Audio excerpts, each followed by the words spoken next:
you this afternoon to this panel discussion and launch of the 2023 installment of the World of Work program. A special welcome, especially to our students, as I said before, our final year student participants. Your presence this afternoon demonstrates your eagerness to take advantage of opportunities that can help you to gain an edge in this very competitive world of work. Let me convey the university's sincere gratitude to our title event sponsor, Republic Bank Limited. Republic Bank has displayed its enduring commitment to corporate social responsibility by supporting this campus in various ways. The UWI St. Augustine is grateful for the long-standing relationship with this organization. We value this opportunity to once again partner in this particular endeavor.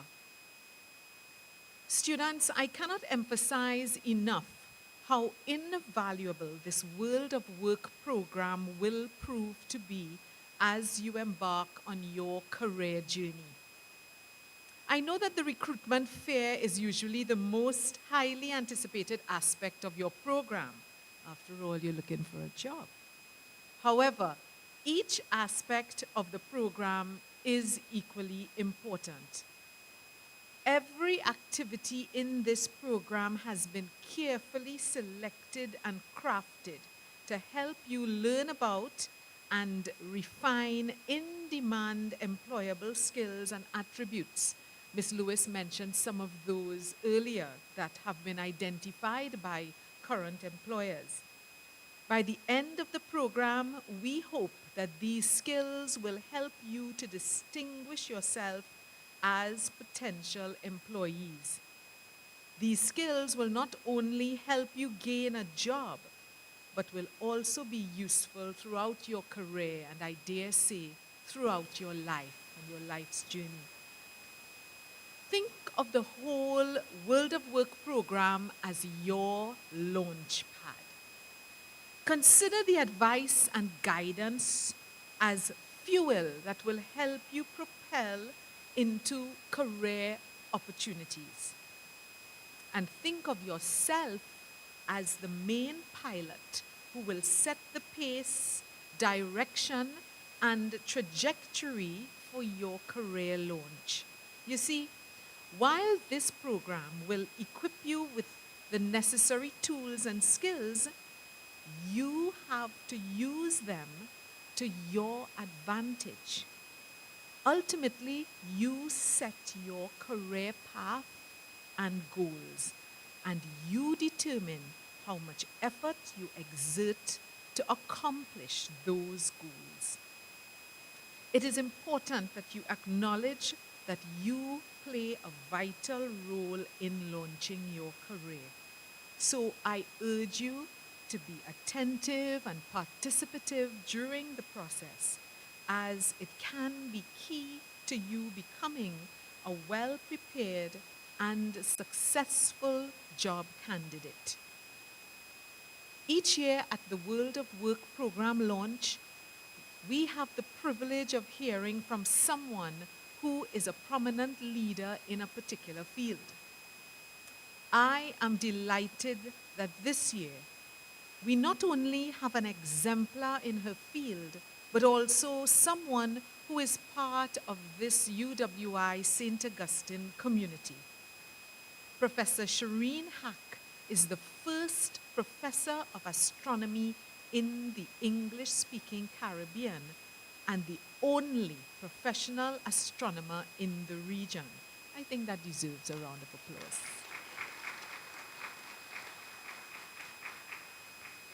She has excelled and is well advanced in this very complex field.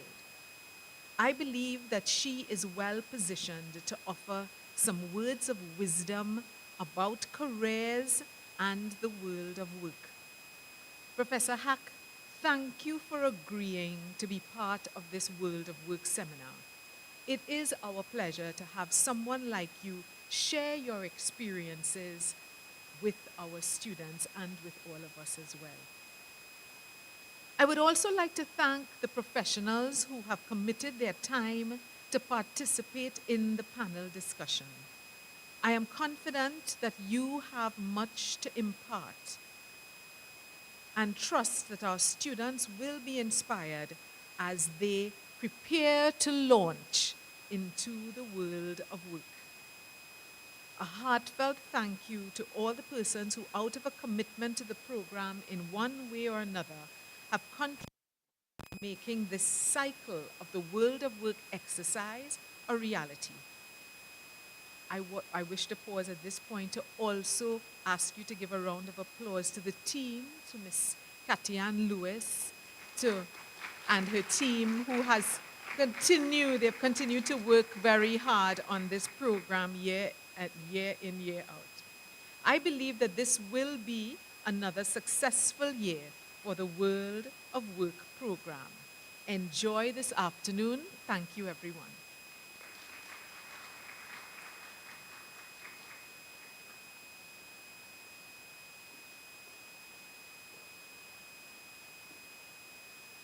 Thank you so much, Dr. Vicaris, for bringing those words of wisdom and setting us right up on the launch pad for what is to come next. Professor Shireen Hack is a professor of astronomy at the University of the West Indies, who is a former deputy dean and the former head of department in the Faculty of Science and Technology.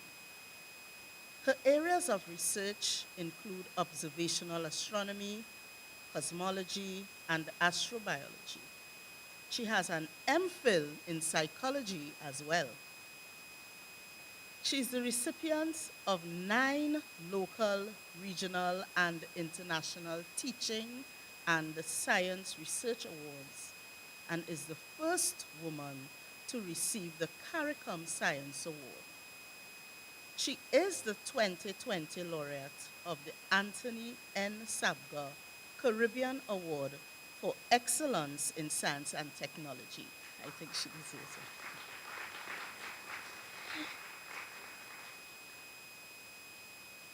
Professor Hack is the director of the UWI St Caribbean Hub for Radio Astronomy and the CEO and founder of the WISH, Women in Science for Hope Foundation, which works to bring science mentorship and goodwill to children's homes in Trinidad and Tobago. She is also a fellow of the Royal Astronomical Society. Professor Hack has produced several Caribbean science documentaries before going on to host 2 science television series. She's also the editor and producer of several science magazines for adults and children.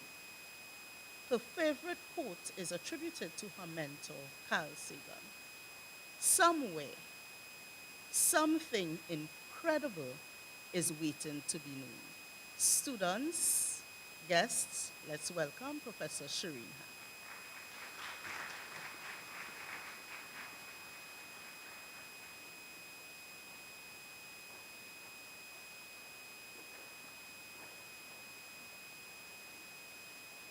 Good afternoon, and thank you for those very kind words. Just see if I can get this out.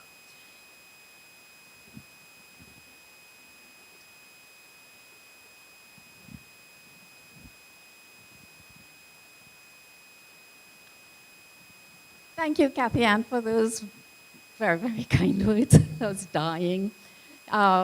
Folks, greetings to Dr. Deirdre Charles, the Director, Division of Student Services and Development, UWI St. Augustine, Heads of Department, Deputy Deans, Ms. Michelle Joseph Dindial, Branch Sales Manager for UWI Republic Bank, Dr. Karine and Nathaniel DeCaires, Deputy Dean of Undergraduate Student Matters, Faculty of Social Sciences, UWI, members of our distinguished panel, staff, and stakeholders of UWI, my favorite people in the room, I'm sorry, final year students, yay, big up, yay, now we're talking. Members of the media and ladies and gentlemen. So this afternoon, right, I love addressing students. So are you ready? I didn't hear that. Are you ready? It's carnival season, you know. That's more like it. Love it. All right, folks. So as you know, the area that I'm in is astronomy. So I had to almost bully myself into this workshop because when I heard the theme was prepare to launch, I had to pull out my favorite T-shirt. Failure is not an option, which is the title of my talk, of course. Right? So with that backdrop, because the future is in space, and you're seeing the technologies and everything that's going to impact on all of us. So let's get started. You've heard this expression, right? Failure is not an option. Where does it originate from? So this is the story behind it. When they were making the movie Apollo, let's get this thing on. Right, Apollo 13, the producers went to the actual astronauts and people who were involved in the program, and they asked them, what are the people in mission control really like? When there are times when everybody, or at least a few people, just panicked? Just think about what was at stake of humans' missions to the moon. And the astronauts replied, no, when bad things happened, we just calmly laid out all of the options, and failure was not one of them. And that's where the catchphrase came from. And that's your catchphrase for the rest of your lives. Failure will not be an option. But, hey, right? It's all about me. So let's start with this. This is my story. All right. So once upon a time, in a galaxy far, far away, right? And then in this very special galaxy, the Milky Way, in the solar system, on this absolutely amazing planet. All right, okay, so we'll cut through the chase, right? As a little girl, as long as I could remember, right? From the time I looked up, with binoculars, I never looked back down. I may have been 7, 8, 9. It's like urban legend now. So when I told people that I wanted to be an astronomer, they pretty much looked like Mr. Bean. Everybody would look at me like that. And it was like, are you nuts? And the voices around me said, you can't study astronomy at UWI. Guess what, people? They were wrong. And if anybody here wants to pursue exotic and other careers like that, just check out what is available. And then I was told, you will never get a job with that. Right? So wrong again. And then you can't eat a telescope. That one would be right. Right? But that was actually a statement that was made in a particular board meeting where funds were being sought to do an astronomy program. And the statement was made that you can't eat a telescope. But if an asteroid is headed this way to the planet, guess who are the first people who are going to know? Astronomers, right? So you got to get funding for things even where it may not seem viable at first. So that was the general story growing up. It was not a good idea to do astronomy. So how many people's life plans look something like that? I'm going to graduate with my degree, I'm going to get a job, going to get married, have 2.5 children, a car, a house. Human beings tend to think in a linear fashion. But guess what? It's the last thing that life is. Okay? And those of us over 20, those of us over 30, 40, right? We'll just stop at that point, right?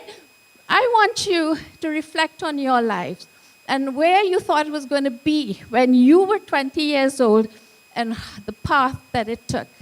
And I am positive every single person in this room, it did not take the path that you anticipated. Nobody goes through life planning to get divorced. Nobody goes through life expecting to be fired.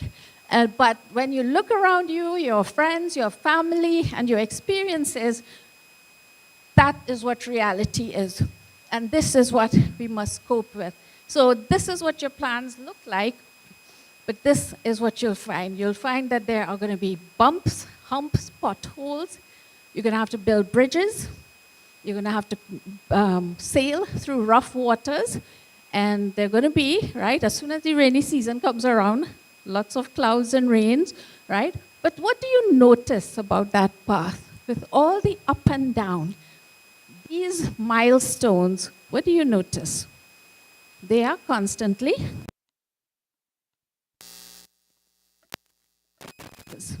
Don't ever think that this.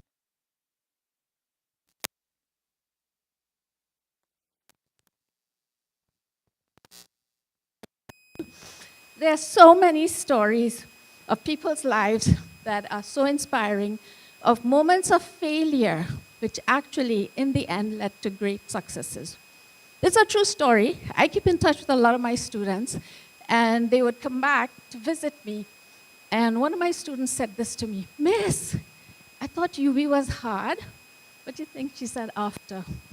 "Until I started working." Okay, so, right now, students, so UB feeling hard? Guys, these are the good times. Enjoy. And then, many students stay in touch with me. Two totally separate persons, they don't even know each other, graduates of UWI, brilliant students and great jobs. One wrote me this long email that she just couldn't take it anymore. So she was done. She was looking for another job, if I was aware of anything that she could do. And at the same time, another one's phoning me and saying, "I quit." And I'm like, what's going on here? Can you not do the job that you are being given? "Oh, no, I have no problem with the tasks and the job." What do you think? There was a common story in both of them. Anybody? What do you think was driving them to want to leave their jobs? Say that again, sorry? Poor management. All right, your answer is within that. People relationships. And that was mind-boggling to me. Here are brilliant people, brilliant skills, and they want to quit their jobs because of the interaction and things like that.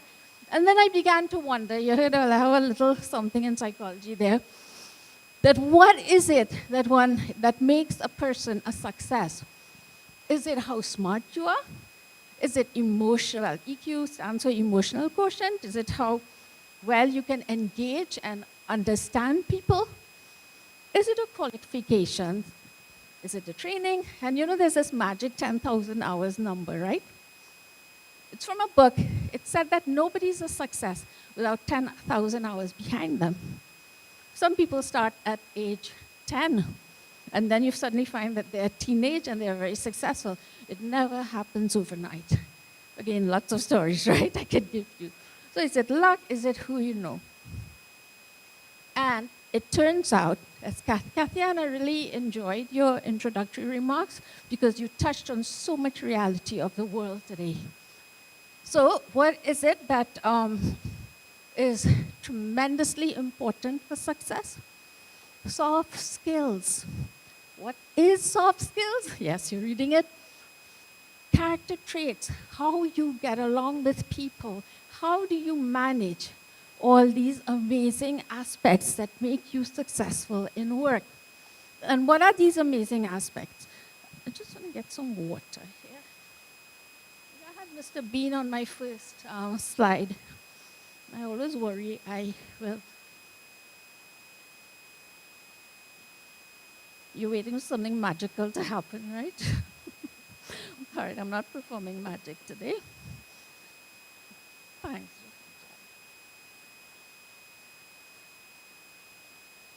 Yes, great.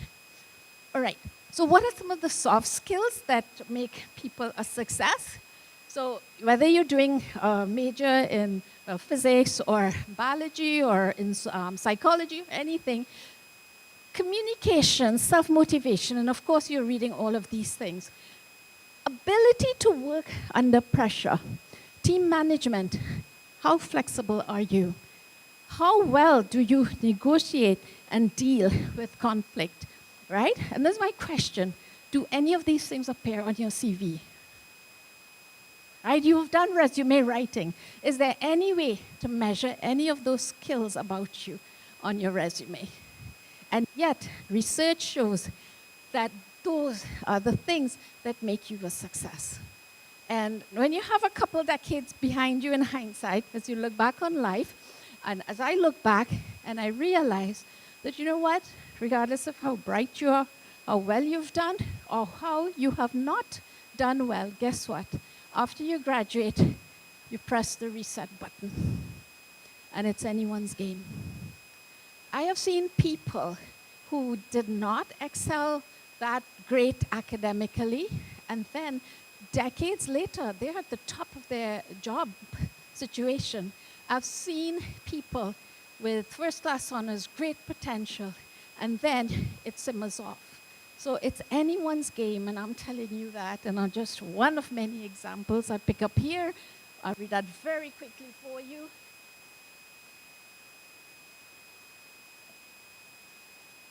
This is somebody's report card. We don't really get report cards like this anymore. It has been a disastrous half. His work has been far from satisfactory. His prepared stuff has been badly learned, and several of his test pieces have been torn over. One of such pieces of prepared work scored 2 marks out of a possible 50. I don't want that from my students. His other work has been equally bad, and several times he has been in trouble because he will not listen, but will insist on doing his work his own way. I believe he has ideas about becoming a scientist. OMG. On his present slowing, this is quite ridiculous. If he can't learn simple biological facts, he would have no chance of doing the work of a specialist, and it would be sheer waste of time, both on his part and of those who have to teach him. This is an actual report card. Meet Sir John Gurdon, Nobel laureate. There's so many stories like that, okay? So that's partially why I said, let me start with my own story, right? Is that I had voices around me that said that you can't do it, you're not gonna get a job, right? And here I stand before you, having the honor to be able to talk to you. Okay, so more than in any other field, you get examples from astronomy of making the impossible possible. Anybody here loves astronomy? Awesome. Right, so I'm fearing from my talk now.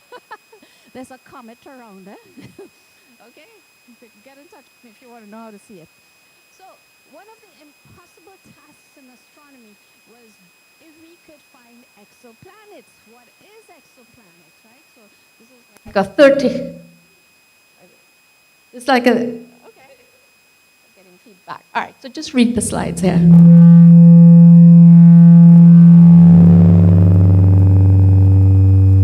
That's for dramatic.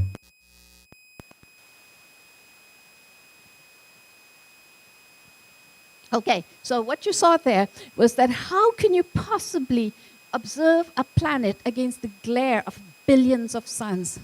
It seems absolutely impossible. And that's when you think out of the box. And that's what astronomers did. And now there are thousands of exoplanets. And us in Little Trinidad had the honor to name an exoplanet and its parent star in space. So right in time for carnival season again. Now you all will think I'm not the right way. Dingole and Ramajay. You all will remember that? Okay, so Dingole is a star named by us in Trinidad and Tobago, and Ramajay is the planet. And in the same format, I just wanted to mention a few impossible tasks and what makes it happen. So it was just about a year ago that the James Webb Space Telescope was launched, and its mission was to be able to see the first stars. Not just the first galaxies, the first stars. What does it take for that to happen? 10,000 people working on that project. For how long? 25 years. How about you're part of a project that you don't see it come to fruition for 25 years? So all the stuff that you learn in undergrad and the majors that you do, when you enter the world of work, it's a whole new ball game altogether, right? So it's not just how well we excel academically, but we must be team player, innovative, entrepreneurial, show leadership skills, and that's what the World of Work seminar series is all about. So what is it? Could I come up with one word that can make a human being very successful? And this is from research. You all taking notes, right? Yeah? Good, very good. Grit. Research shows that the most successful people, again, is not how well you have graduated or things like that, but those that have grit. You'll know what is grit, right? It is, all of these words describe grit: tenacity, resilience, effort, mental toughness, intensity, positivity, having guts, and your character that you show in a workplace, right? These are, everything I'm telling you is based on studies. You don't really have to read that. But studies show that the secret ingredient of successful people, more important than IQ, is grit. It's your ability to get up and go again no matter how many times you fall down. And that's what tenacity means, right? And all of this can be brought together in what we call psychological hardiness. Guys, life is tough. Anybody disagree with that statement? No matter what your circumstance, life is tough, right? But you can and you will be successful, and some of these are some of the ingredients. It's actually called the 3 C's of hardiness: a strong sense of control over events in life, commitment, highly committed, and people involved in tasks, and those that actually enjoy a challenge. How many people here like a challenge? Excellent. Oh, now I'm ready to give you a question and throw out a challenge at you. But worry not, folks. So I can summarize all just the sampling of what it takes to be as successful in this sentence. Who you are is more important than what you know. And that's a game changer. It's a game changer. So at the end of the day, what's going to be your superpower, right? Who's yours to be a superhero in your story? You must be tough and competent. UWI provides the competencies, but the toughness comes from you, right? And every time I use the word flow zone, I just feel stressed out with my internet service. Nobody here from flow, right? But flow zone is an actual psychological term of the ideal situation and state to be in, which means that if your skill set is high and you're doing very low-level work, you're going to be bored and it's very frustrating. At the same time, if your skill set is not high and you're engaged in very difficult tasks, you end up with tremendous anxiety. So you want to ensure that your training, your skills match what you are doing. And with that, folks, welcome once again, because I know they've kicked off the World of Work, whose the mission is Planet Wow. Really, like, wow. Okay? I just remembered the oddest thing. My physics teacher in high school, actually, something would be amazing, and she'll say, wow. She goes, this is so amazing, I'm even going to say it backwards. Wow. Right? So, strange is our situation here on earth. Each of us comes for a short visit, not knowing why, yet sometimes seeming to divine a purpose. Find your purpose, and in sign language, be. I'm learning some sign language lately. Folks, thank you for your attention, and thank you very much.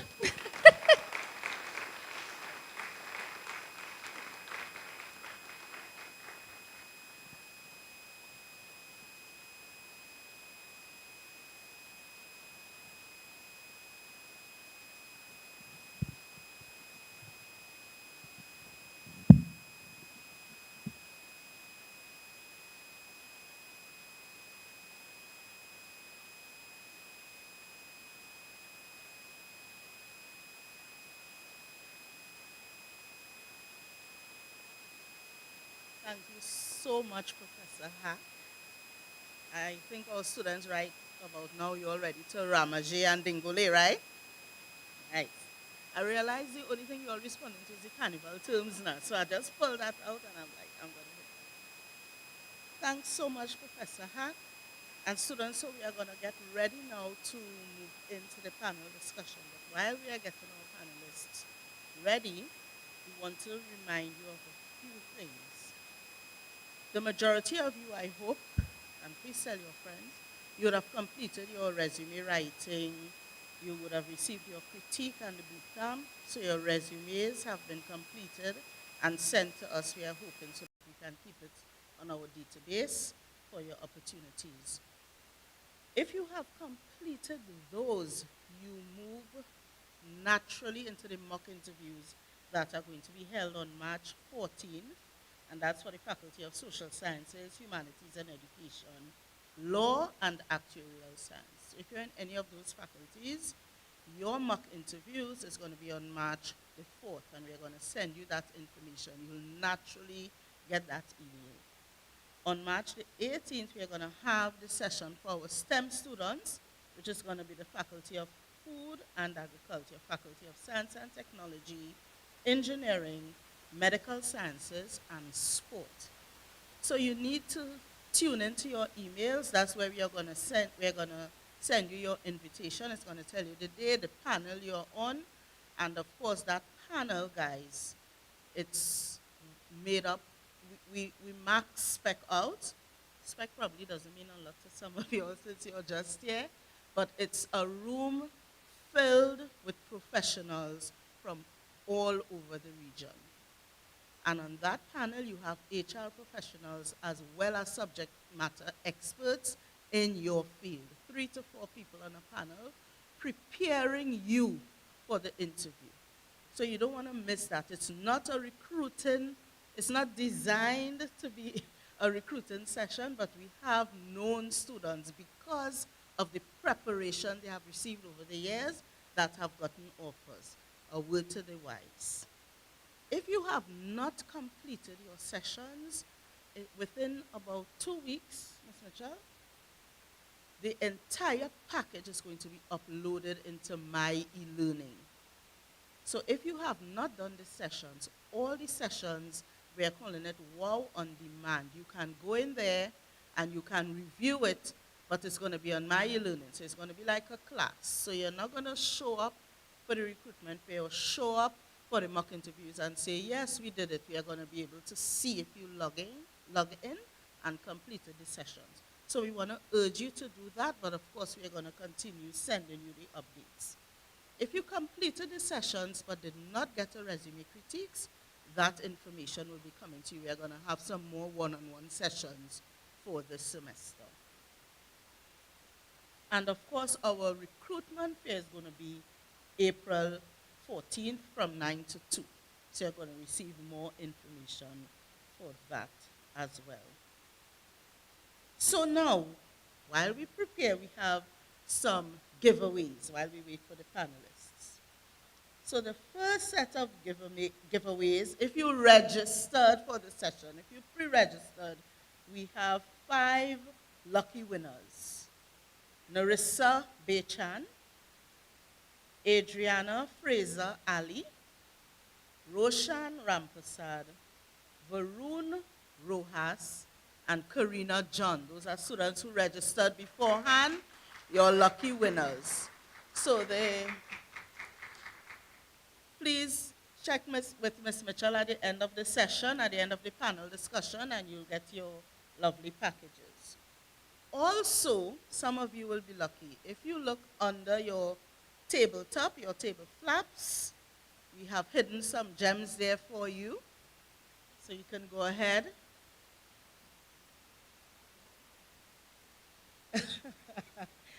Dr. Mohammed, no, we did not.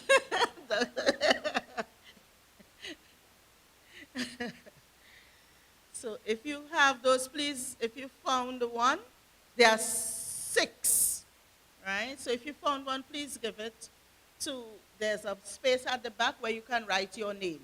So write your name at the back there and give the information to one of the ushers. And I see one of our very intelligent students checking the row behind because no one in her row, distinctive graduates, critical thinking and problem solving. It must be somewhere. So once you find it, very good. At the back, there's a space for you to write your information in. So you can write that in and give it to one of the ushers. Also, guys, we are already posting opportunities. Yes? BP, Shell, those companies, they hire really early. So we've already started to post those opportunities. Faculties as well, we are working with some of the faculties.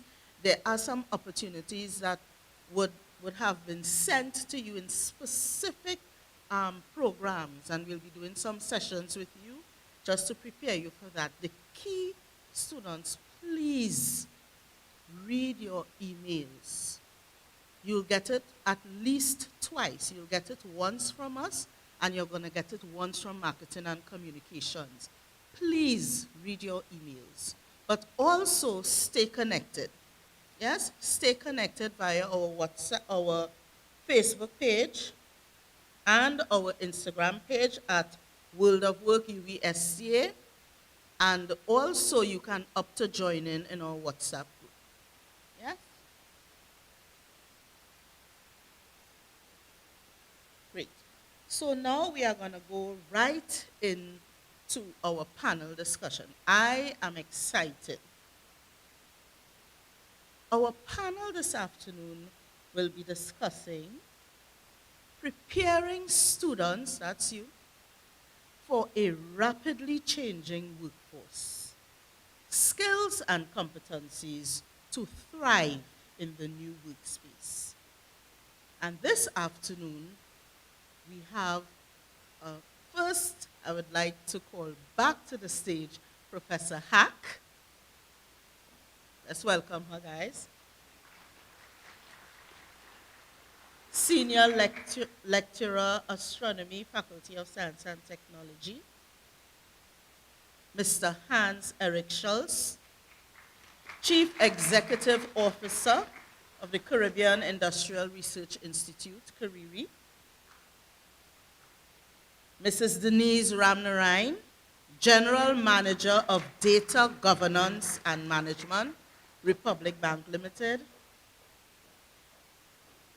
Mrs. Cavell Joseph, President, Human Resource Management Association of Trinidad and Tobago.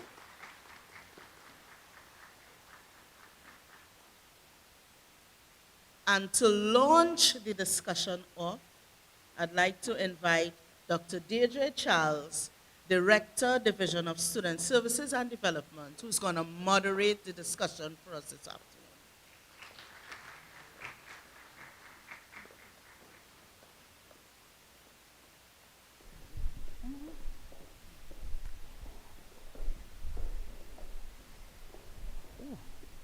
That projector.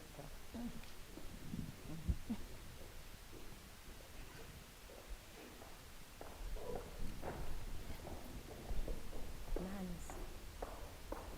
Okay. It's on.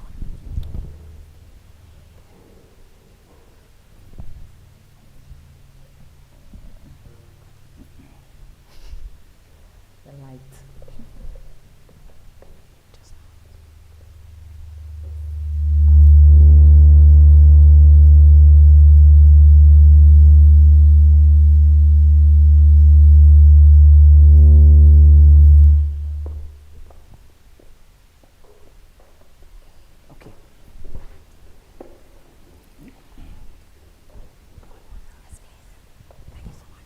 Good afternoon, everyone.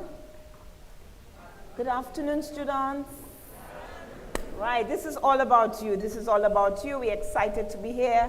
We want to give you some tips. We want to give you some information. And we have our panel of experts here. So take notes, listen to the advice, and make the most of the question and answer segment when we get to there. So my panel, good afternoon. And thank you for joining us in this discussion. And I want to start off the discussion with the statement that we knew what the discussion was about.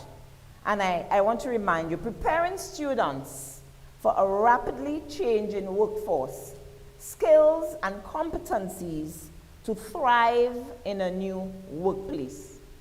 So if you ponder on this for a while, I want each of you to tell me what skills and competencies you think right now in this environment our students would need to thrive, not just to get by. We want competitive advantage, we want the best. But what can you tell them, guide them, that will allow them to thrive in the workplace, in this environment? Denise, you want to start off for us? Thank you, Dr. Charles. And hello to everyone who's here today. I think Ms. Lewis, when she said, you know, you made the first good decision, or you made a good decision in starting your preparation for work by actually just being here and, you know, giving of your time to help you prepare. Sorry, so a little bit of feedback. But I wanted to share with you and take a little bit off from what Professor Hack shared a little earlier. And she was spot on when she talked about grit. You need grit. So I'm agreeing with her definitely on that point. We need to, you know, when she said UWI was easy, and my school days was really easy compared to when I started work. I mean, there were days when I thought life was real hard, when I started work facing traffic every day, and people cussing you when you get a bad drive and things like that. Life is hard. And you really need grit to get you through times, some hard times.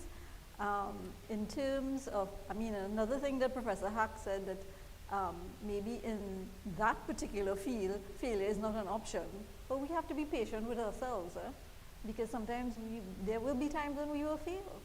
And we have to be patient with ourselves, patient with other people in our environment, because in some scenarios, failure is an option. But the important thing is not to focus on the failure, but to focus on what we take away from the experience. Life is all about the experiences, good or bad, we learn from all of them. Okay, thanks. I just want to zoom in on your area of data governance. And in that industry, what would you say they would need in terms of skills and competencies and even attitudes entering a field like that? Well, it's an interesting combination, because the business analysts, the data scientists, the report analysts that we have in that area, you need to be competent in the technical area. You need to have technical skills to analyze data and to see patterns, but you also need to have creativity on the other side to identify trends and identify possibilities. So it really is an interesting combination of both technical soundness and creativity. Okay. Creativity, technical soundness. Okay, excellent. Cavell, if you could share with us, what are your thoughts on the competencies and skills that will allow them to thrive in this environment? Good afternoon, everyone. What I'd like to say to each one of you sitting here, the students in particular naturally, is that the world of work has changed. Gone are the days where any one of you would want to work in an organization for 20 and 30 years and looking for a pension and looking to retire. That's something that your grandparents and great-grandparents did, right? A number of you don't want that. Let's just be honest in this conversation. But you certainly want a work environment that will allow you to be the best, deliver on your best selves, an environment that will allow you to be, just as she stated earlier, creative, that is respectful, that will allow you to thrive. Therefore, in terms of COVID and where we find ourselves today now in 2023, there's a shift that occurred that will never allow us to go back to what we knew the world of work to be. We may talk about remote working, we may talk about the digital environment, but it's a little bit more than that. A lot of people have prioritized their lives and they now look at the world differently. COVID has ushered in that. It was happening before, but it fast-tracked it, right? So you're looking now, you find now that the new generation of workers looking for work-life balance, looking for flexibility, looking for options that will allow them to be entrepreneurs and to work and contribute in a structured work environment that will allow them to travel, that will allow them to spend time with their elderly parents. A lot of things have changed, and balance is what is required, and organizations now have to offer cafeteria services to you. You not coming here to sit down 9 to 5 or 8 to 4 or 7 to 3 or whatever the hours might be and just want to stay working and slaving for me. You want something that will allow both the company and you to thrive and to be the best. So naturally, some of the skills that we require now would be different. We are in the digital era, in the era of the digital environment. So digital literacy is important. Data literacy is important as well. It's important for decision making. I was sharing with my colleagues before we started, people say, oh, what's so special about Cavell? Why does she get a yes, right? And it's because I take the time to understand the people that I work with and to learn my leaders, my CEOs, understand their behaviors, their moods. So that ability, when we talk about interpersonal skills, it may seem very monotonous. I know it's always there, interpersonal skills. What exactly is that? But it's really the ability for you to work well with others and, more importantly, learn your boss. And that skill will take you very, very far. Know when the mood, based on their body language, the facial expressions, how they say good morning versus some other day in the week. Whether it's close to a board meeting or it's just after a board meeting or it's close to a site visit. These are things you have to learn in time in order to get to your yes or to get things approved, right? Why it's important for you to be an effective communicator as well too. You could have all the degree, all of you are coming out here with degrees, right? So what will make the person sitting next to you different? What will distinguish you from the person sitting next to you? Your ability to communicate, your ability to accept constructive criticism, your ability to bounce back from failures that will naturally happen and not run and cry and run in a bathroom and lock yourself away or have an attitude for the rest of the week. Just to be able to be resilient, to be agile, to adapt, to change because the environment is changing. So whether or not you are accustomed doing this every single day and your boss shifted the schedule for today, you have to be able to switch it up, So these are some of the skills. In addition, in addition to understanding money and networking and negotiating. Networking within your organization and knowing who are the key decision makers and the key players and being close to them or being close to people who could help you get your things approved. Networking within and outside, and certainly your understanding of dollars and cents. Because if you're going to come up with all sorts of hairy-fairy ideas and you don't understand the impact it could have on your organization or the return on investment, it's not going to get approved either, and you'll be looked at differently as well too. So these are some basic things from an introductory perspective into the panel this afternoon that I would like to share that I do believe is very practical and important for you to understand as you enter into the workspace. Great, thank you. Before I go on to Hans to give me his views, students, I want to bring this home to you in terms of group work. When you're in a group, and the group, you're not getting along with the group. Your first action is to go to your lecturer. Some of you will come to me and say, you do not no longer want to be in that group. Or you do the whole project on your own. And I always say to you, this is your dress rehearsal. You remain in the group. That interpersonal skills I just heard about. You develop your interpersonal skills. You develop your negotiating skills. You work your way around it. Don't jump from group to group. Because when you go to work, you'll not be changing a job every Monday morning. So you've heard it, and I'm tackling it right back to your group work. Stick in the group. Work on the interpersonal skills. Become flexible and patient. This is what I'm getting here. Right? So please remain in those groups when they become difficult and to help you with that competitive edge that we're looking for. So having said that, Hans, I would like you to share with us your thoughts on the topic. Well, it certainly covered a lot of it. But I think, well, of course, the obvious grit and hard work, that stands as a common factor. But a big part of the modern work environment, particularly the modern and ever-changing work environment, is that flexibility and adaptability to different scenarios. Because you're not going to meet the ideal, office job 8 to 4, and you go home at the end of the day and so on. Things going to pop up, problems going to happen. That ability to problem solve, to be adaptable, to be creative, it's almost an ingrained part of what is necessary to survive in most environments. Even if you're running your own business, entrepreneurs, and Kariri deals with a lot of entrepreneurs as well, that ability to adapt to new market situations, adapt to new competitors, and so on, it's even more dynamic now than ever before. And that adaptability and creativity has to be ingrained in the way you think about things, the way you solve problems, and what's the next step, not just what we're solving here, but what possible problems could we have coming up next year, 5 years from now, if you're working in your own company, or if you're working for a company.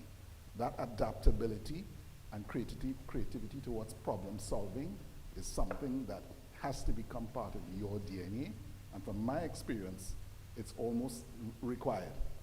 And I could also tell you, a lot of people, believe me, I've been a professional student for a while before, and had a few degrees, but we stick to our core degree, maybe it's science, let's say, I'll use science as an example, but you have to expand your skill sets beyond your core competency. And I use simple examples like project management skills. In most work environments, the project management skills are required to give you, if you have a project with a group or on your own or so on, project management skills. Communication, I cannot overemphasize that. Communications, you're working in all sorts of different groups and dynamics and company cultures and so on. The ability to communicate, to, cut off potential problems, and to deal with people. You have to know what makes people tick. You have to know the environment you're dealing with, and you have to be adaptable. You control that space, and funny enough, you control your communication with that space. And that can only come from, you'd be surprised how people respond once you change the dynamic of a situation. I mean, I've been through all sorts of hostile situations, I've dealt with unions and this and that, but you have to take control of that space, and you communicate that. And you're surprised how the change in response people come towards, and suddenly your worst enemy could be your best friend. But the point is that flexibility and adaptability, broadening your skill sets beyond your core competency of your degree or whatever you've learned, to broader skills in communication, the project management. As you talked about IT skills, which I imagine is common across the board, even marketing and the way you the way you present yourself or your company. So you don't stick to what you've done. I mean, my background is chemistry, but I've broadened out to do marketing, to do environmental management, to do project management. And they've all come to use in my career. So don't limit yourself just to what you come out here with a degree in whatever, be it science, psychology, or whatever, but broaden that beyond. That could be your base, yes, but broaden that skill to learn new skills that supplement and complement what you already have learned. Never stop learning, be it doesn't have necessarily to be a degree or a diploma, but never stop learning. Never say, okay, I've gotten a PhD, so that's it, I don't have to learn anything anymore again. That constant learning is almost required in the dynamic, changing world you are going to meet. I guarantee you, the plan you make for now for the next 5 years is going to have to change because the world changes. And if you're not up to making that, you're going to have problems. So you have to be able to do that creative adaptability. It has to be part of your DNA. Great, thank you. Thanks for that. I was hearing you speak as well, and I was also wondering, again, students, it's not only about your classroom, and not only about your technical skills and how competent you are, but also developing other skills outside of the classroom as well. So all those skills you're hearing, you also develop those skills in other environments and engaging in different activities outside of the classroom as well. So again, bringing it back to your experience as a student. Professor Hack? Thank you. Well, I'm trying to figure out, is it mine? I'm trying to figure out why I sat here. Should have sat on that end. So you heard some marvelous points from people who are practitioners in the field who are very successful and what has worked for them. And as they were speaking, I was like mentally scratching off all my notes. So the one thing that I wanted to point out to you is lifelong learner, which you've touched on. And I'll give it to you through my own example. When I got into the field, I lecture, right? So we could write on the board. We talked about chalk and talk, and then you went to high-tech transparencies. You all probably don't even know what's transparencies, and a big projector. Remember, carrying a big projector? It felt so good. We didn't have to memorize all our notes. And then, as you know, and then bam, COVID hit, and even those who were not comfortable with online teaching, you had no choice but to jump in and adapt. No one saw the 2 years of COVID coming as it did, except Bill Gates, perhaps. But so, lifelong, and you guys are going to be at the peak of your career. You're approximately about 20 years old, right? It would be when you're about 40. When did Facebook come around? I thought everybody should be able to tell me. 2004. That's barely 20 years ago. So just imagine how changed and that changed the world. How changed the world is going to be in 20 years after you've left UWI. And you have, no lecturers, no Deirdre to turn to, right? And you have to swim and figure out what's going on in there. So whether you are a non-science person, you're in humanities, social sciences, or whatever, no one is going to get left behind by technology, right? So everybody has to be scientifically literate because that's the world you are in now. So my short answer is you must be a lifelong learner. Just one more thing. Another thing I saw of changing times, and Kathy touched on it in her opening remarks. Right now, the era is of inclusion, diversity, and equity. I mentioned very briefly I'm learning sign language. Why am I learning sign language? Because we formed a group, Caribbean Astronomy for Inclusion. What am I doing now? I'm figuring out how to take astronomy to blind people. They've been left out. They were not part of the conversation 20 years ago. So I now have to constantly learn with the base that the beautiful University of the West Indies gave me in my training, but the constant learning, as my colleague said, has to be a habit, right? Make that a habit. All right, that's it. Excellent, thanks. Thank you for that. Of course, we're in an environment, we're in a pandemic or post-pandemic. I use that loosely, post-pandemic. So my next question is this, panel. What would you say are the main differences between the pre- and post-pandemic work environment? What would you say are the major differences between a pre- and a post-pandemic work environment? Anyone? Who would like to?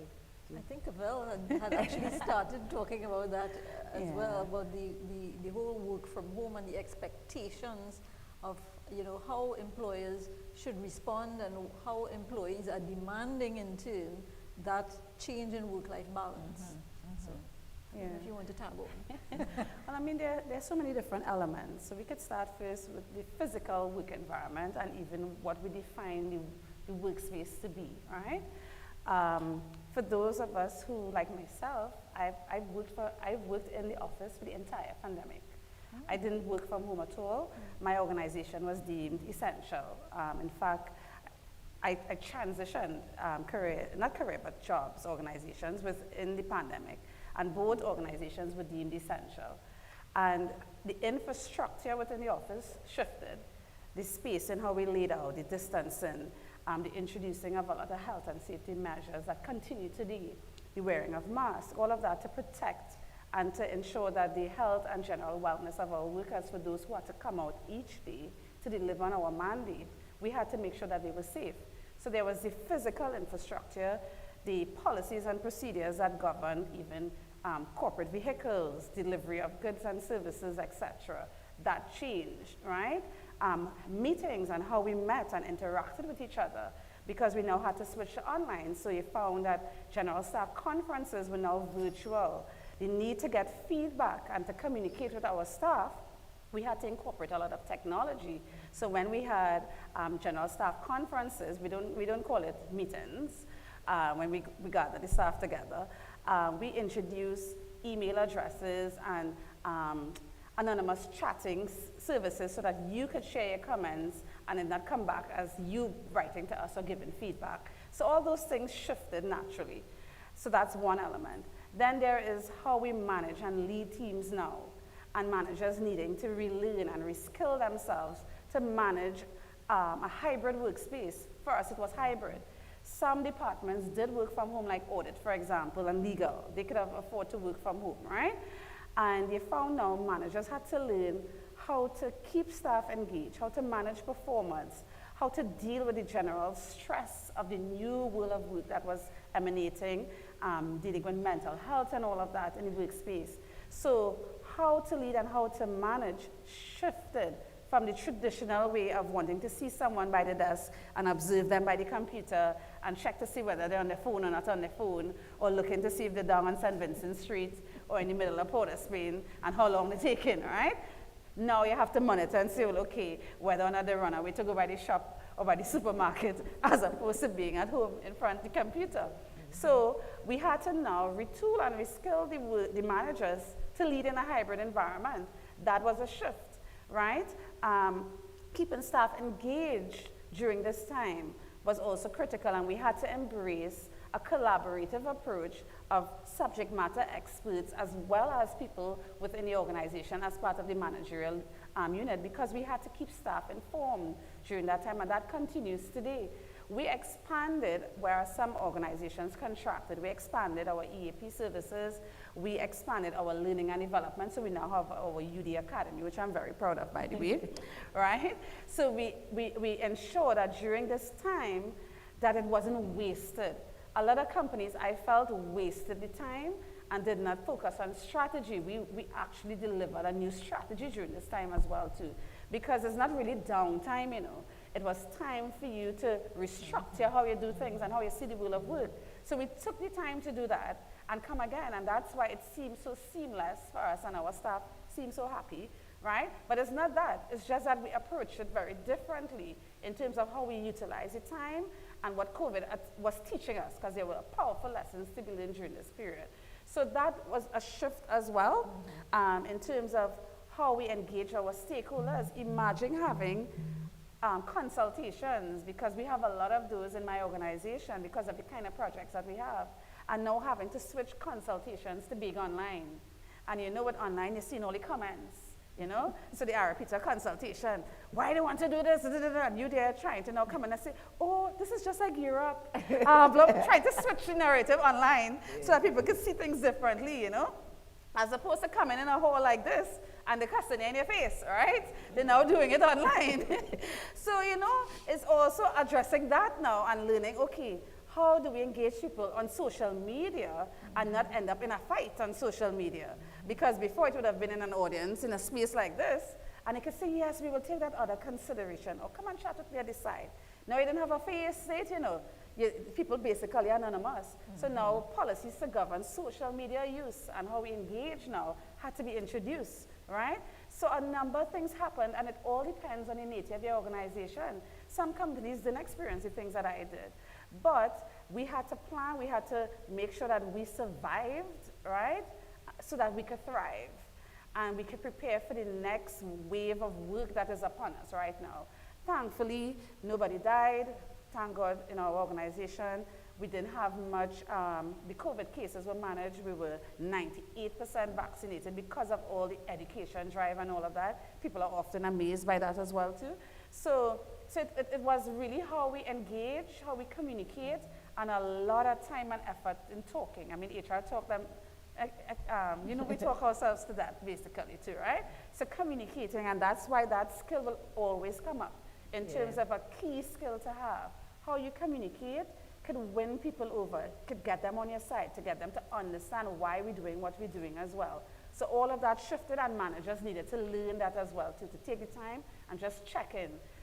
Empathy and being a bit more empathetic as well to people's circumstances, especially for those who had relatives who lost their jobs, or who had relatives who knew persons who lost their lives. Like I said, thankfully we didn't lose a member of staff, but we had staff members who lost relatives and all of that. Yes? So that was some of the changes and differences. Yes. Anybody want to add to that from the panel? Yeah. Hans? Yes? I would say the COVID pandemic certainly highlighted the measure of productivity. The productivity is not necessarily sitting 8 to 4 in an office, but certainly the outcome of what you're doing. In one of the previous organizations I worked at, we did the work from home, and I tracked it in terms of, you know, what we had assigned tasks, what we had to do. Of course, it's not adaptable to every situation, obviously, but many organizations, I think, and those who again were willing to think ahead and adapt, realize, you know, we actually got more productivity from some of these tasks with that flexible work from home. They spent less than, you know, 2 hours in traffic, going and coming. Yeah. So I think it highlighted the measure of productivity is not the traditional measure of sitting in a queue 8 to 4, but the measure of productivity is the output, the motivation of the employee, the team dynamic now changes because people communicate, you know, through the internet and through Skype meetings and so on. So it changed the whole way we look at how we do things, and it doesn't have to be necessarily in a physical space, sitting down in an office. We can, in fact, when I did the measurement, we were actually more productive in some areas. Why? Because some people were motivated. They didn't have to go through long traffic. They could have their little child home with them, and they were doing the work. And I was less concerned about wondering if they run down to the shop or if they run to it. I wasn't concerned about that.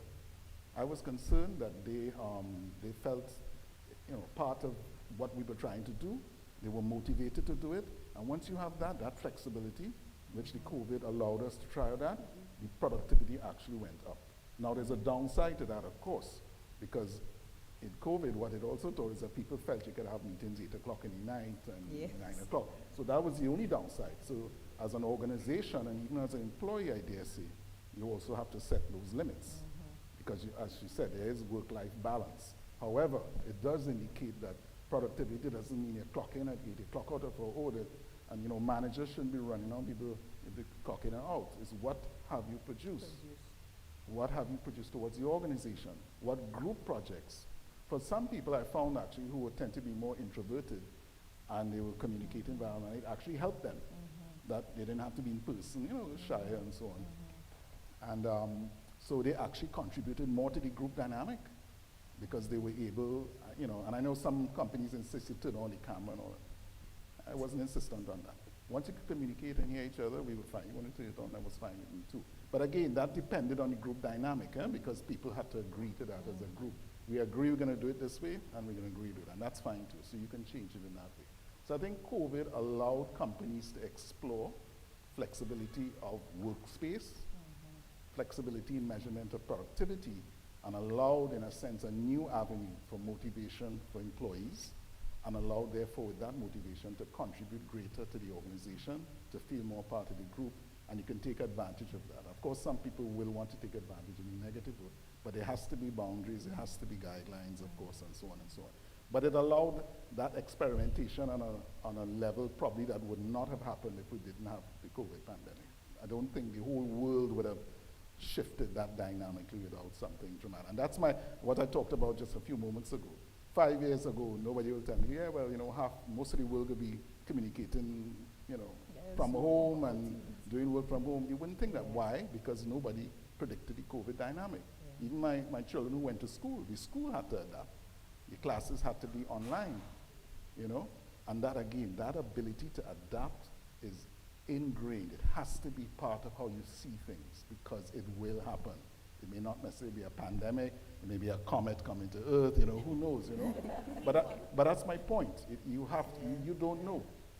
And that adapted. And a lot of companies took advantage of that, and they did adapt, and they did even better during the COVID period because of that adaptability. Some, unfortunately, have clung to old ways, and although it wasn't necessary, insisted that some come back to this 8 to 4 in the cubicle, spend 2 hours in traffic. But I mean, every company has to manage the way they best see fit. But if there's a better way to do things, by all means explore it and even enhance it as much as possible. You will find once you have a motivated work environment, you will get a lot more out of people. Great. Before, Professor Hack, I'm going to start you off with another question. I just want to have 2 quick questions before we get some questions from our students. And what I want to ask, I have having a conversation with one of our deputy deans this morning, and this interesting conversation started, and she brought up mental health. And in your presentation, you spoke about mental toughness. And most of our students, not only our student body, but all over the globe, we're getting a lot of students are reporting anxiety issues. And because of the pandemic, then anxiety issues. So I want to throw it to the panel. I want to start with you.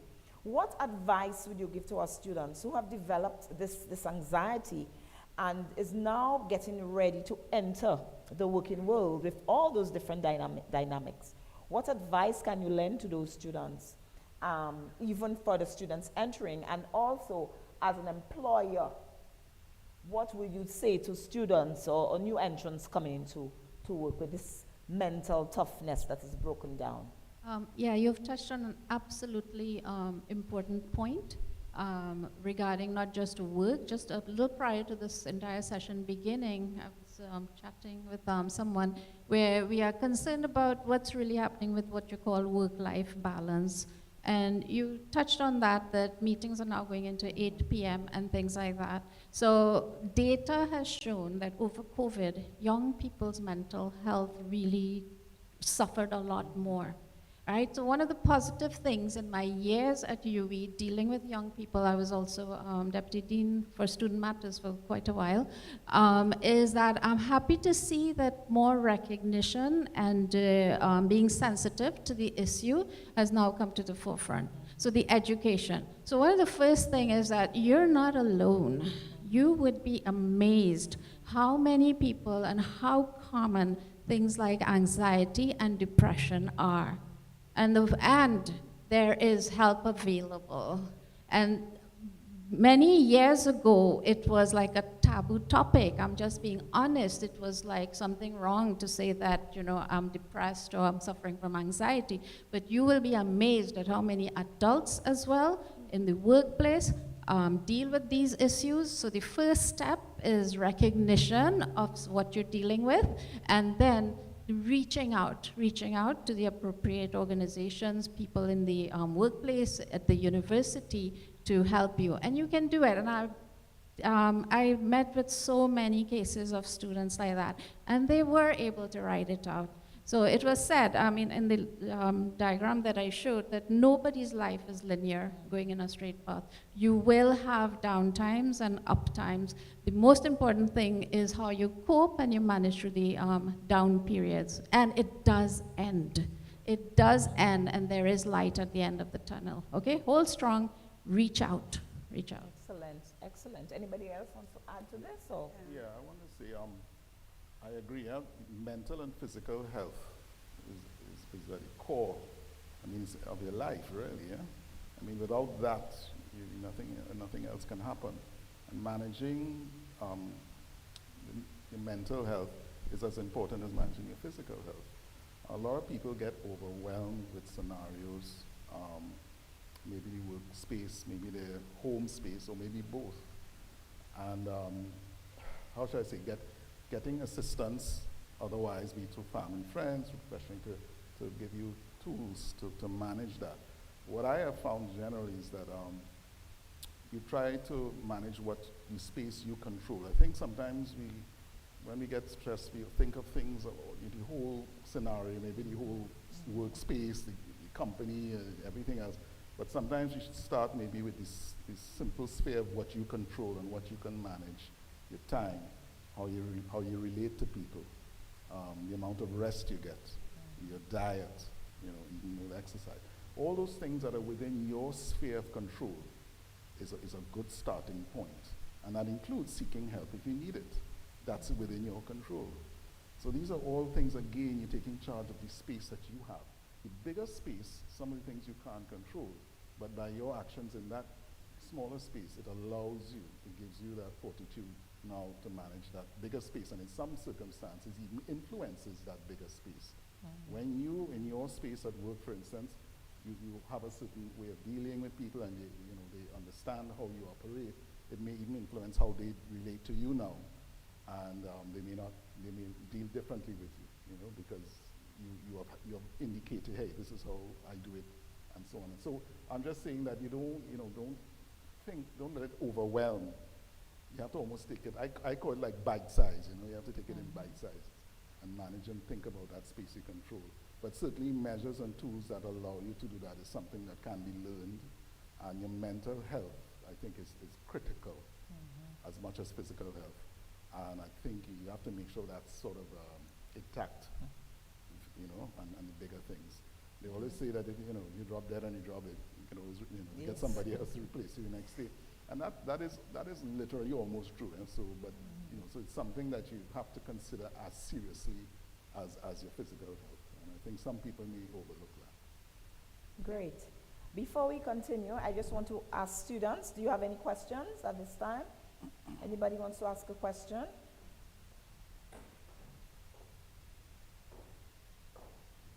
No one? No questions? Oh, we have Questions coming.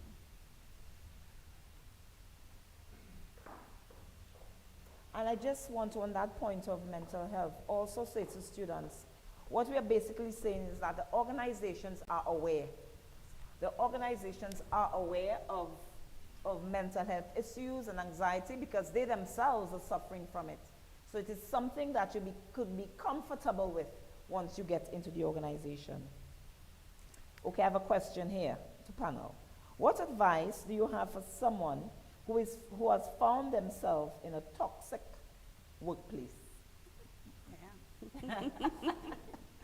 Oh, that's a common one.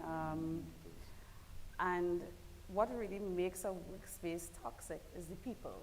Because an organization is a physical building, is a structure, is a registered piece of paper, but it's the people within the organization. And we have to look at, when you say toxic work environment, what you actually mean. Is it the relationship with you and your manager? Is it dynamics between you and your colleagues who are at your level? Are you subject to bullying tactics? Are you being harassed in the workspace, right? And if, depending on how you what you're experiencing, you look within the organization for the systems and structure to support you during that time. There are ways to report grievances, for example. There's policies that deals with sexual harassment and workplace bullying, for example. So you have to look at what exactly it means when you describe a toxic work environment and use the channels within the organization to report the issue and to have the issue addressed in an official manner as well. In terms of bringing to the attention of the leadership of the organization, and just the ending of last year, I facilitated a program for the Rotary Club of Guyana around the same thing because they were having issues within the Rotary Club, right? And it's centered around harassment. And it's bringing to people's attention their behaviors and how they are contributing to creating a toxic workspace. Sometimes, especially because of the Caribbean culture, and not understanding that your behavior is actually offensive and not funny, for example, you need to bring to everyone's attention the behaviors that are not acceptable. So the inappropriate jokes, the touching and hugging or the kissing and the embracing and all of that, that makes someone feel totally uncomfortable. You need to have sessions where you train, and that's why when the Rotary Club reached out to me, I felt it was a good step on their part, because after that session, I got a lot of communication after, because people didn't know that this is actually offensive or that their behaviors was impacting another person in that manner. So there's a legitimate case of people not knowing that their behavior is what it is, and there are those who are deliberately a bully and deliberately offensive. And once there is sufficient cases and evidence, and you bring it to the attention of the organization, and that organization is properly structured to support every single person at a company, they are going to address it, because I have seen it firsthand, and I have seen where people were separated as a consequence of their behavior as well. But you have to bring it to the attention of the organization, and don't think because you're an intern or you just joined or the most junior person in an organization or in a department or you're the Johnny come lately, as we will say, don't think because of that you should not report an offensive issue, because chances are you're not the only person that experiences it. It's seldom you the first, right?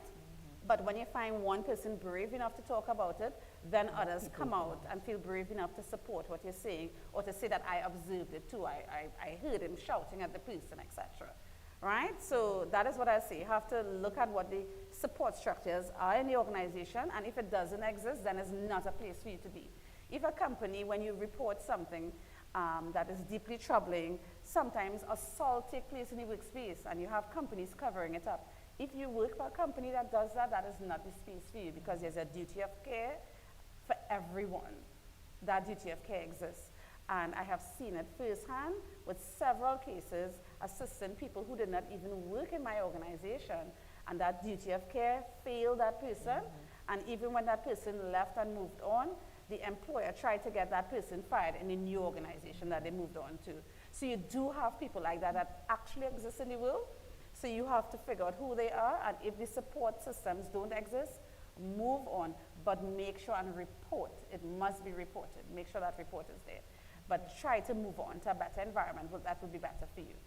Right? It's unfortunate because you end up losing talent in that way, right? It really is unfortunate. You lose a lot as a company. But by you staying there, you are suffering yourself as well, especially when you're not being supported in the matter. Yeah, that's what I'm talking about, when you're not getting the support. Yeah?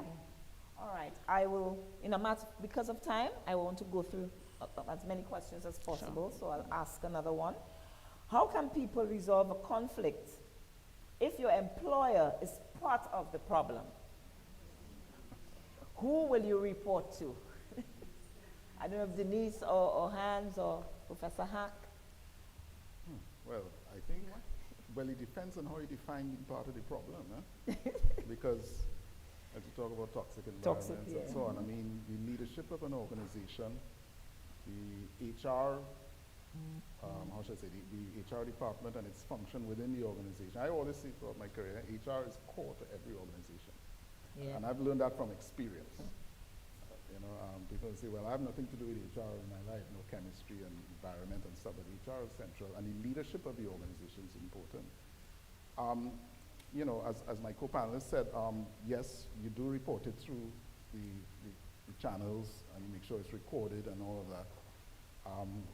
But at some point, if the leadership doesn't address it or doesn't take care of it, you may have to consider, moving on. And I've had that experience. I worked in a toxic environment. And same thing she had said, I went through the normal channels and so on, but I realized the problem was the leadership. And then I just quietly made plans to move on, and I moved on to something better, actually. Again, the adaptability. What had happened when I joined the organization, that leadership wasn't there. It changed while I was there, and of course the whole environment changed because the leadership was different. It tolerated things that should not have been tolerated. And therefore, at some point I had to make that decision to move on, and I did, and moved on to a better space, a much better space, in fact. So in many ways, if that didn't happen, that I would not have seen other opportunities available. But certainly at the very beginning, you should look at the channels that the company offers through its HR and through its policies, and make make that paperwork and make those complaints necessary, so it is recorded, and maybe conversations, if possible, with your immediate supervisor, manager, etc. Again, a lot depends on the leadership and the culture of the organization. But if at some point after all is said and done, it hasn't resolved, then you may have to make that decision to move on.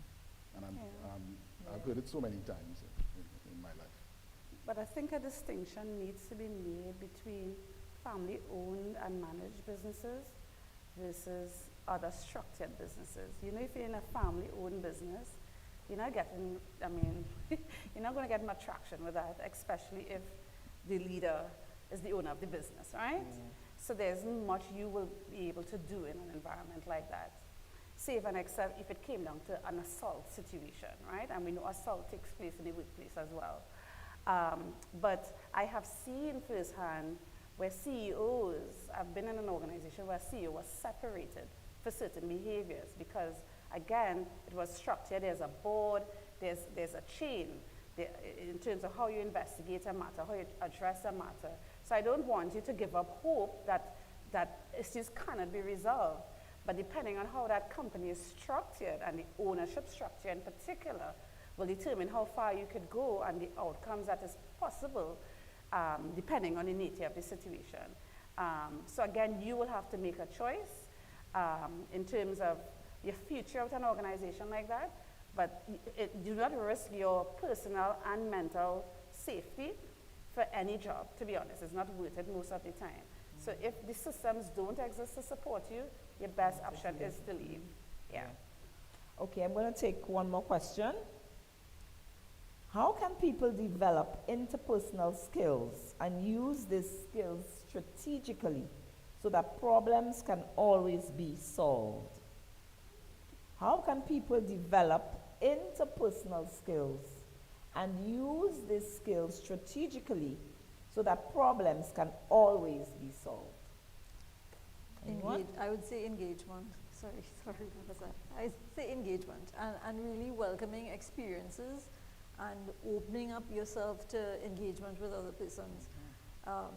All of us go through different jobs and go through different life experiences, and you may not even know that you're learning from these things. You're meeting different people and you're learning how they interact with you differently, and just trying to engage with people at all strata of all ilks of life. It builds up your confidence in being able to interact with people, and that is so important. So you could interact with persons in an organization, from the people who come in to clean in the office to board members, you know. Opening up yourself to having those experiences and sharing is quite important and will help you build those types of interpersonal skills. Okay, Professor Hack? Yeah, so what I wanted to, I'm really fascinated by the questions that are coming in, which is really almost what I touched at the top of the thing, which I see from my experience. The conflicts in the workplace really make people's life very difficult. It's difficult, then they go home, they take the problems, and then it all comes right back to the mental health. So how do you develop interpersonal skills? Nowadays, you could find a course for anything. And it is a very serious statement I'm making. Just recently, I'm getting inducted into a mentorship program at UWI, and the first thing I had to do was undergo training to be a mentor. And it was about some of the things my colleague just touched on, how to listen, how to respond. So you need to understand, one, yourself. So that's where the psychology comes in. Everybody is different, right? We all know there are some people who talk, and there are some that are just always quiet. One of the things that fascinates me dealing with thousands of students is how predictable human behavior is. And that's where it comes down to now interpersonal skills. If somebody is an introverted person and you're like in their face all the time, and that's going to create a situation of stress. So you need to recognize and respect that. So a little bit of training, which is available, understanding human personality, and every one of us is different, not that one is better or whatever. And then you maximize people's strength. Like there are some people, and you also touched on that earlier, that work well in a closed door, small space, and then there are those that and all of that is part of work dynamics. How is it laid out? How does one work better? So my short answer to that is know thyself, and then learn to understand the different personality types, and like I said, tons of courses around to develop interpersonal skills. I would like to add a little bit to it as well. It's actually a science. Behavioral science is a science, right? And whatever you're studying, I'm certain that there are different degree programs here. You all representing different programs here. That's good, and getting the degree is good. But understanding human behaviors and why we do what we do and how people think is what will make you successful. That's a fact.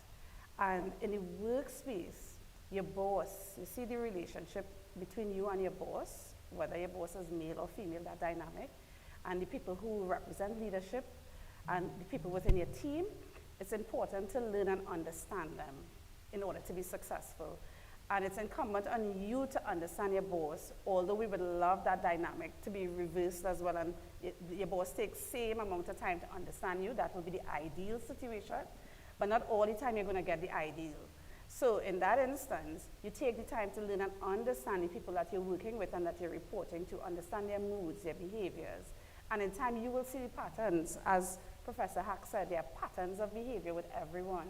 You pay attention long enough, you know the difference in their smile, you know the difference in how they say good morning, you know if they're having a bad day or not, you know whether it's a good day to raise an issue with them, or you should rest that today and leave that, you know, and approach them when they're in a better mood. That will make you successful in your job. Because if you know your boss having a bad day and you come with some hairy-fairy idea, oh, let's have a carnival event, and you know he just get into a boardroom and they're talking about finances and whatever else, you know he's going to not respond in a positive manner, and you're going to get a no. So why approach him at that point in time, right? So it's just understanding human behavior, and as Professor Hack said, there are programs there for you to understand and to learn how to negotiate, learn how to deal with conflict, learn how to understand different personality types. These are actual sciences that exist. It may not be a hard and fast rule in a sense, but they are categories of behavior similar to horoscope and everything else. I surprised you didn't talk about horoscope, right? Yes, and the fact that people born a particular time a year have certain behaviors. No, but there are some core realities around it. Not everybody will fall into the box, but you learn them and you will be successful. Talk less, observe more, especially when you now start a job. Don't start and want to change everything, even if you name VP of whatever, that is your position. Take the time to learn your team, learn the organization, observe them for a while, and then gradually make the changes based on what you've observed. But talk less, listen more, and observe. That will help you a lot to be successful in your job. And people would appreciate it, and learn to take criticism as well too. Learn to take negative feedback in a good way as well. Yeah. Great. Any final thoughts? Anyone? The panelists? Okay, great. We have some other questions. So, Ms. Lewis, what I would do is allow us to, I think we will have to compile the answers offline. So we'll keep it. Students, we will answer it, even if we have to engage our panel and provide you with answers, right? Because I'm watching your time as well. Dr. Charles, if I could just add something else that I think would be very helpful for the students, is in terms of your field, your line of study, and the job that you expect to get and you want to get, and sometimes there may be disappointment and what's available, and you can't get a job. And my advice to you is embrace what is available. Start somewhere. Yeah, and because, as I had mentioned earlier, you will learn things, and it may not be, that will be useful afterwards. You may not even think that it is useful, but you will be surprised how that can actually help you later on in life. There are so many examples in life of people who studied one thing and then ended up somewhere else and very successful.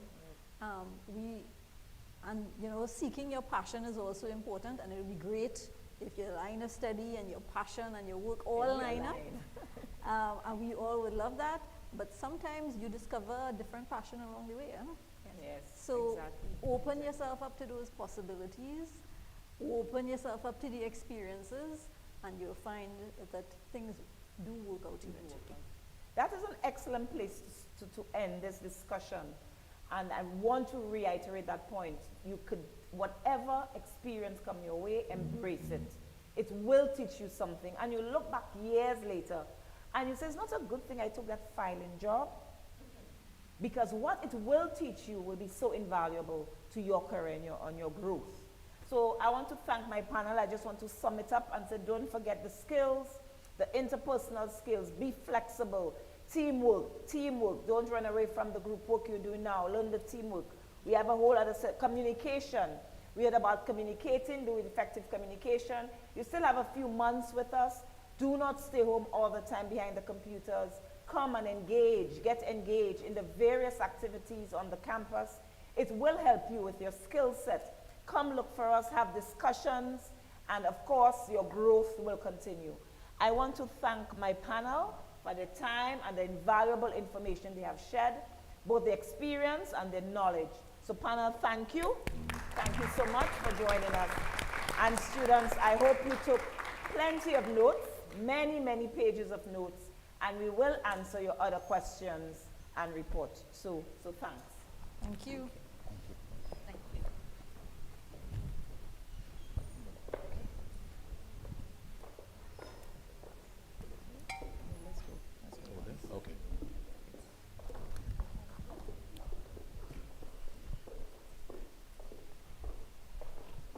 Thank you so much to the panel. Thank you, students.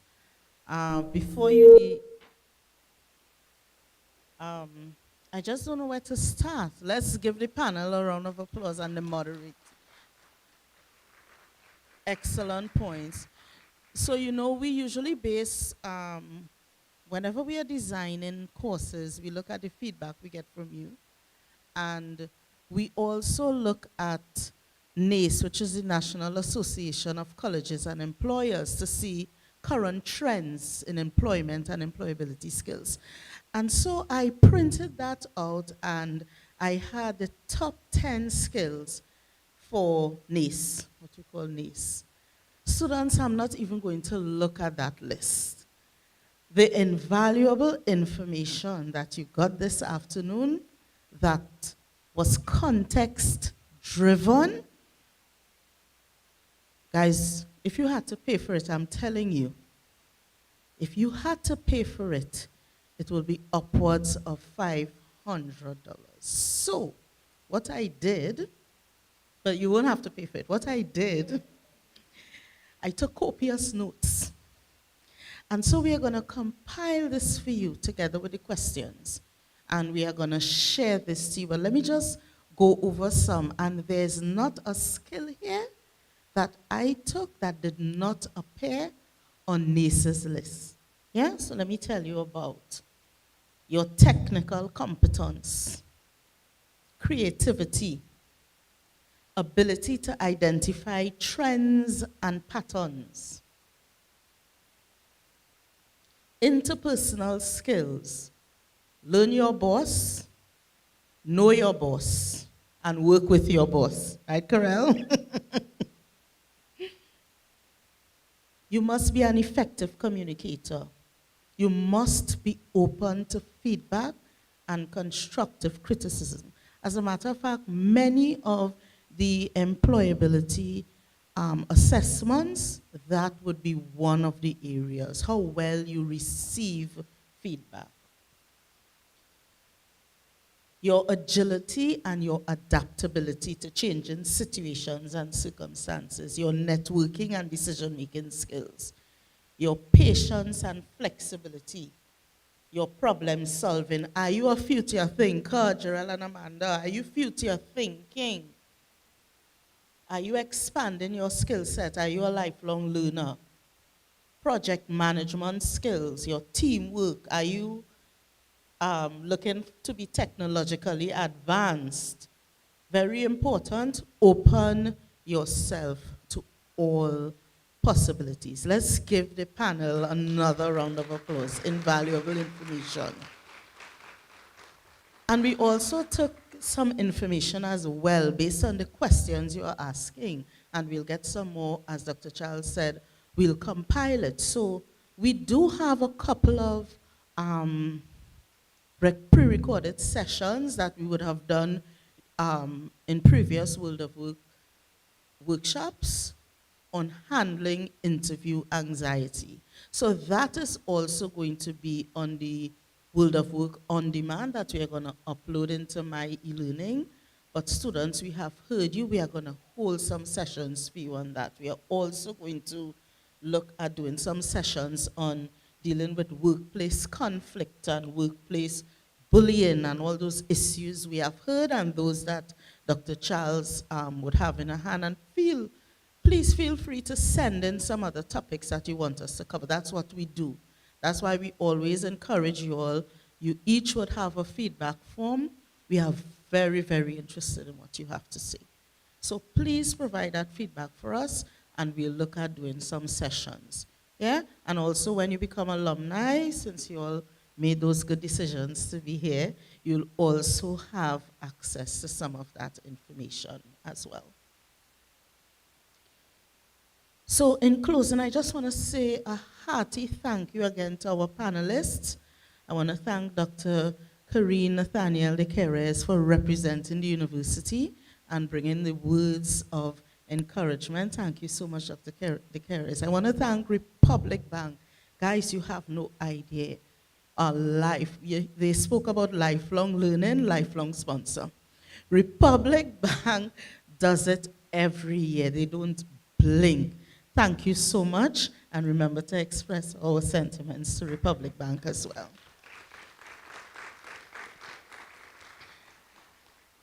Guys, you might see me here, but I'm actually on leave, right? So I want to thank the team, and I really want them to come up. Josanne, Nyla, Amanda, Nyla, Nandi, what's this one saying? Sabrina. I want you all to see them. These are the people that will be helping you to navigate. And while they come up here, Josanna and Nyla, while they come up here, I want to tell you that in your packet, right, we designed a list of competencies for you. We are helping you to build your competency dictionary, right? So we have a little exercise for you to do to help you recognize some of your competencies. We have designed it, we have the definitions, and we have behaviors that you should exhibit. And this is very important, guys, as you build your portfolio. Come, guys. And also, we want to talk very soon about your LinkedIn session.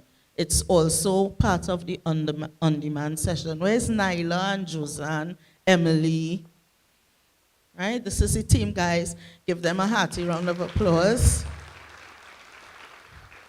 Where Nyla and Josanne? Nyla and Josanne, they are coming.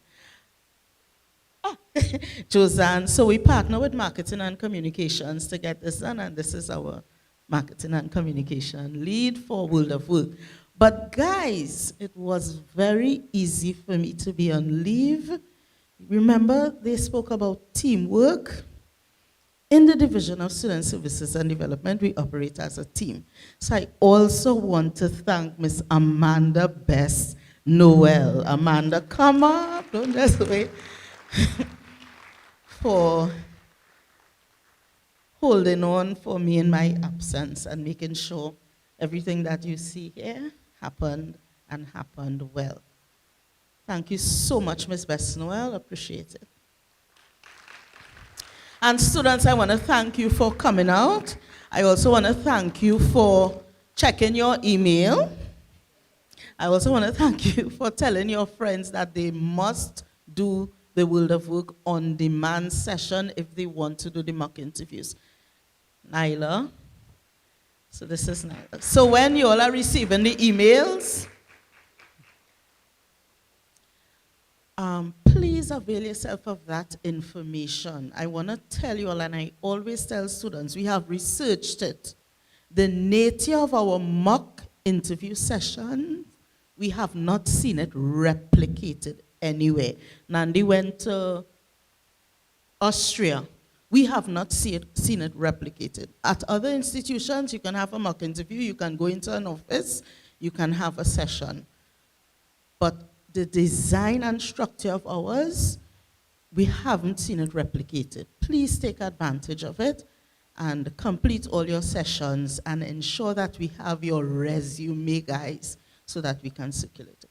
So thanks to the team. And at this point, I want to ask Dr. Charles to come and give out some tokens to our panelists and presenters.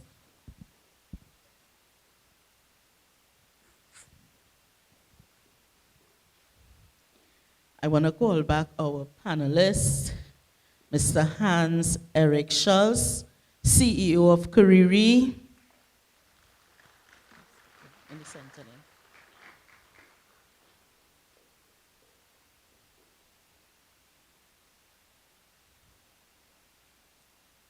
Mrs. Denise Ramnarine, General Manager, Data Governance and Management, Republic Bank Limited.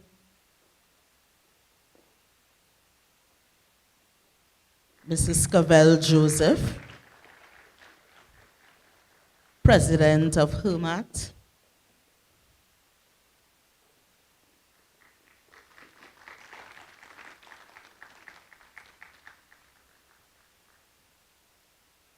And doubling up as a panelist and our feature address today, Dr. Shireen Hack.